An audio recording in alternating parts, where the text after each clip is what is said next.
everyone, welcome to my channel. My name is Chanel Caraballo.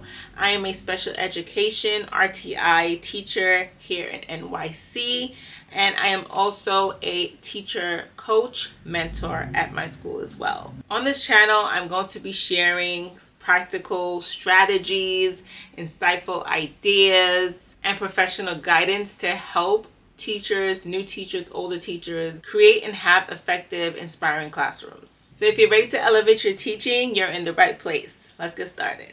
In this video, I'm going to share with you 5 things that I wish I knew when I was starting off. And these are like first year teacher tips and advice. And it's not just the first year, I would say your first 3 years. Okay, like your first 3 years before you become tenured. Here in NYC, you are tenured after working 4 years. So your 4th year is when you apply to be a tenured teacher, which means you have teacher security. So before that, your first 3 years, you are really learning. You're still learning afterwards. I've been working for over 10 years and I'm still learning, right? This is a profession, just like in the health field, you're always educating yourself as you're educating your students and those under you. The first advice I have for new teachers is to be humble. Humility will get you very far. Ego has no place when you are a learner. When you come in as a new teacher, I do not care if you were a sub before. I don't care if you was a paraprofessional, because I was a paraprofessional before I was a teacher. I don't care if your mom was a teacher. You know all types of teachers. Your mom was a principal. Your aunt was a principal. If you have never been in the classroom and you've never really worked day in and day out, organizing, implementing structures, seeing how they work, going back home every day, thinking about what to do, you really have not lived that teacher life, okay? You've heard about it, but you haven't lived it. So you have to act like you don't know anything and you're there to learn. Your school may have coaches, may not have coaches. You may have teachers who've been there.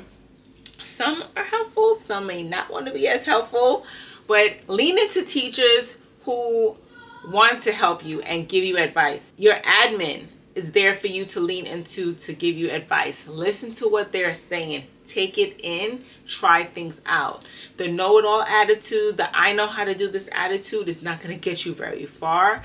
I've seen it time and time again. So this year, one of my mentees, who I love, like she was such a good person, but something she had to realize is that she didn't know everything.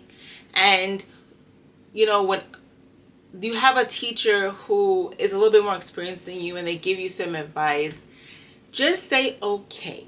Now, when you go home and you're planning, think about it. Try it out. You don't have to even fully agree with it. Try something out or just say okay. Take down as much as what you could take down from other people who've been doing this for 10 plus years.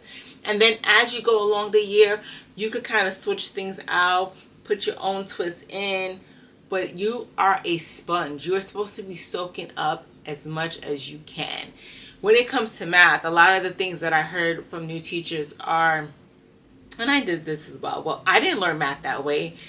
I did standard algorithm. I did this and I did that and I know how to do this and that's how we learned it. And okay, here's the problem with that. When we were younger, right? And I'm 37.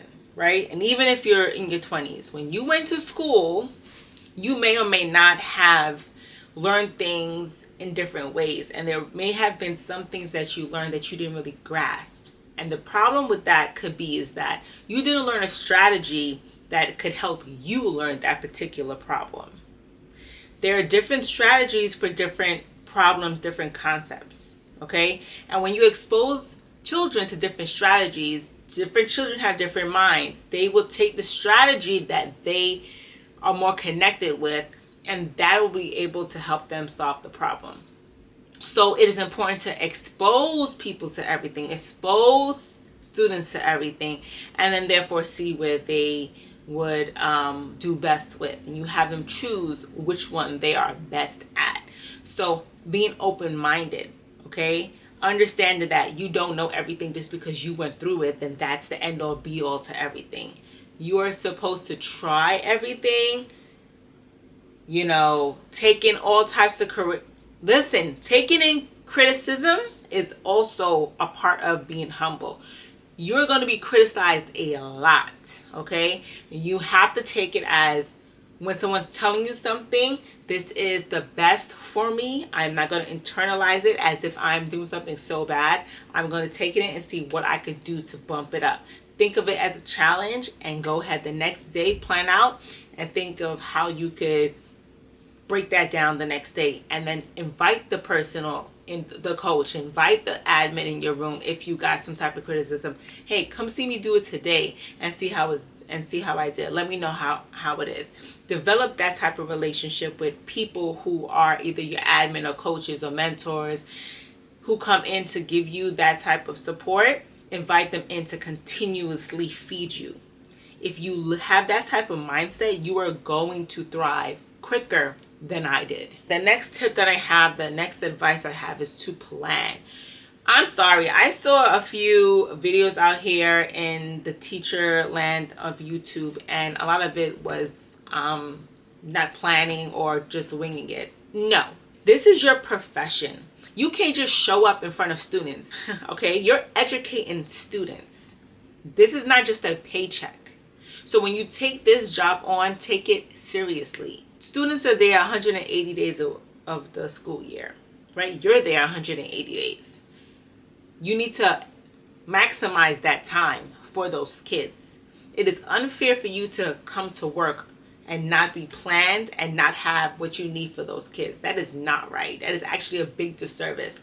So I do anything like that that I hear, it really frustrates me, especially when teachers come and they work with our inner city kids who need a lot. You need to give a lot. So if you choose to be part of that, and if you choose to take the position, do what you have to do for these kids. Go home and plan. I'm a single mom with 2 kids and I do it.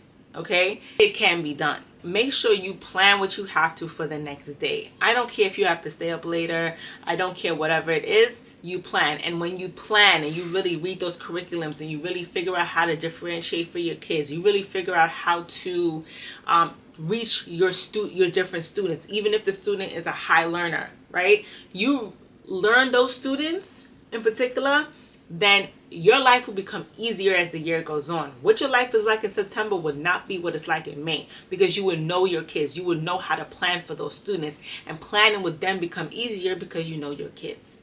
Okay? So don't listen to the advice about just winging it, just showing up some days. Do not do that. If you're taking this as a serious profession and you want others to take you seriously, take yourself seriously. The next thing is comparing yourself. Do not compare yourself to other teachers. Do not compare yourself to teachers who just came in with you. Do not compare yourself to teachers who've been there for 5 years, 10 years. You cannot do that. That is self-sabotage, because all you're going to be looking at is what you can't do instead of looking at what you can do. Lean into the people. I'm telling you this. Lean into the people who are giving you constructive criticism, and do not listen to anything else. Do not compare yourself to how if this person got a shout out about how well they did in their math lesson. Okay, so instead of comparing yourself, say, can I get an intervisitation in that class to see what they did, so that therefore I can try to learn from it? Changing your mindset to be proactive in anything that you're doing and anything that is around you. Okay?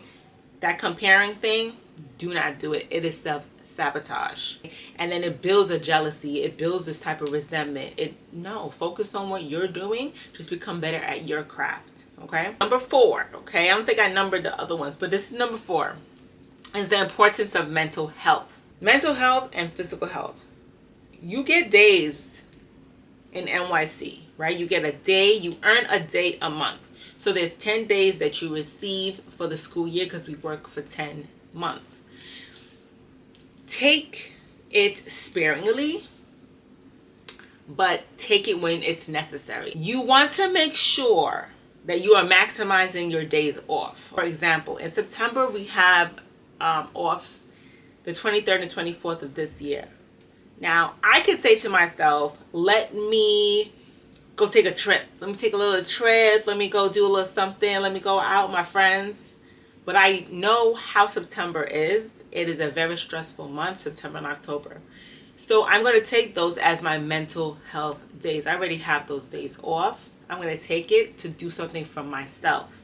Probably not both days. One day I'll work, the next day I'll take for myself. Or what I'll do is between those 2 days, I'll work half of it. The rest of it is for me to watch my show, either go to the gym. I'm always going to the gym. Go to the gym, go for a walk, cook a good meal that I want to eat, something interesting. Take that time for you. Now, the only way that you can enjoy those days, really enjoy those days, is if you do what's the next thing, the number 5, which is organizing and having your systems in place. If you have your systems in place, the time that you have to do for your self-care will be guilt-free. But you have to have your systems in place. So the number 5, organizing yourself. You have 7 days of the week. Organize. You know your life, right? Some of you are moms, some of you are not. Some of you have dogs, some of you live with other people. So you know how your life is, how your home life is. When is the best time for you to plan? Should you stay back at work and plan longer than coming home and planning? Which one will be better? My first year teaching, my daughter was 4 months. Yeah, she was born in April. I started work in September. It was my first year teaching. I was actually in the process of buying a house for my husband at the time. So in those months from when she was born, probably from June until December, I was living at my mom's house with my husband, with my 4-month-old, 2-month-old, 3-month-old baby.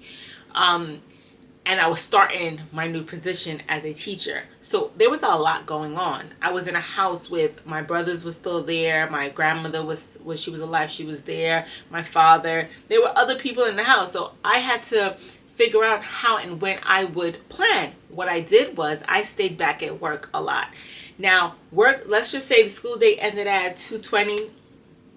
I was at work some days until 6. But then I went home. I had dinner. And I had my night with my daughter. And it was just me being home. Now, sometimes I would still open up my stuff and do some work because I'm just at times a workaholic and I like to be very much on point and I like to take in as much as I can. That's just the type of learner I've become as an adult. So that's what I was doing. But I would suggest you stay at work and get work done and then go home. If that's not you, if you need a break in the middle of the day, you're like, no, I just had these students here. I need a mental break. Take your break. Get your coffee. Get your snack, whatever. Go home. Watch a show. And then get into what you have to do. But if you are not diligent, if you are not focused, if you are not structured, you are going to find your stuff overlapping into each other, and then those days when you need to have your self-care will be worse for you. And when you have your schedule, when you stick to your schedule, then you will be able to see how your life has balance. If you don't have a schedule, it won't be. I had a teacher who she was teaching longer than me, and she came to me and she's married with 2 kids, and I'm not married and I have 2 kids, right? I'm divorced. So she told me that, one of the things that she admired was the fact that I do this, and I do a lot at my school, and I'm by myself. I have a house, I have a car, I have to maintain these things by myself, right? How? She was like, I just don't understand. It's because I have systems in place. If I didn't have the systems in place, I would be crying most of the time. Because sometimes I cry with the systems in place because I'm still doing it by myself, right? But I would be crying. Like, you have to have that. And I'm going to do a separate video on how I create my systems. And it will not just be about teaching, right? It'll be about my whole life type of thing. But more around teaching. So that you guys can see how it is I'm able to do certain things, right? But for now, take these 5 tips and try to sit down with it, right? Go back in the video and see how you could adjust your mindset, adjust your life before you go into this new school year. Now, I'm in New York City, so school's not starting until September 2nd forth for the kids. So this video is coming out right when everybody's like doing their planning, but I know in other states that you guys already started as well. But take this as a big sister, advice channel. I'm only going to give you advice that I feel is really going to benefit you in being the best that you can as a learner, and then as an educator to your students and growing in your school community.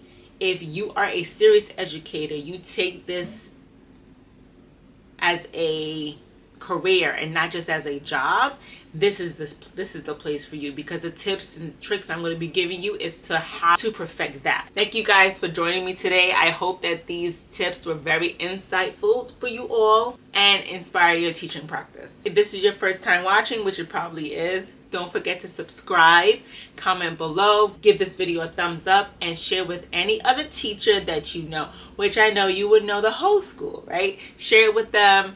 Let them know any new teacher friends that you have. You can share this whole channel with them, because I'm going to be uploading weekly. And if you have any questions that you would like answered, you could always leave a comment. I will share my Instagram at some point, how you guys can connect with me. My email is also attached. You guys can email me. I will also be sharing my TPT, templates, organizational tips that you guys would like will be attached to this. Okay, so I'll see you guys in the next one. Take care.